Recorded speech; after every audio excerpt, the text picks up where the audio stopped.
सर्वेभ्यः सुप्रभातम्। मम नाम अञ्जलि। अहं चतुर्थकक्षायां पठामि। अहं बेङ्गळूरुनगरे वसामि। अहं श्रीश्लोकवर्गस्य विद्यार्थिनी अस्मि। अस्माकं गुरुः श्रीमती सन्ध्या भट्। शिवपञ्चाक्षरस्तोत्रम्।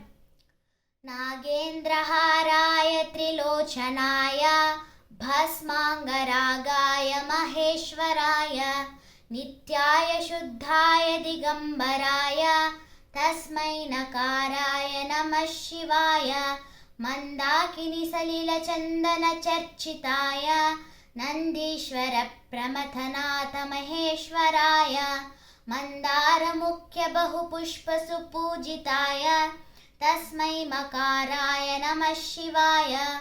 शिवाय गौरीवदनाब्जवृन्दा सूर्याय दक्षाध्वरनाशकाय श्रीनीलकण्ठाय वृषध्वजाय तस्मै शिकाराय नमः शिवाय।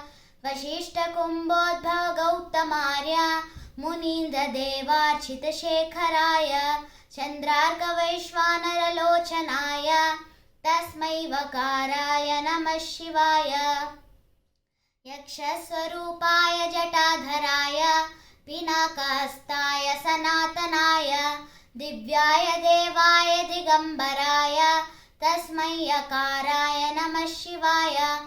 पञ्चाक्षरमिदं पुण्यं यः पठेच्छिवसन्निधौ शिवलोकमवाप्नोति शिवेन सह मोदते। धन्यवादः।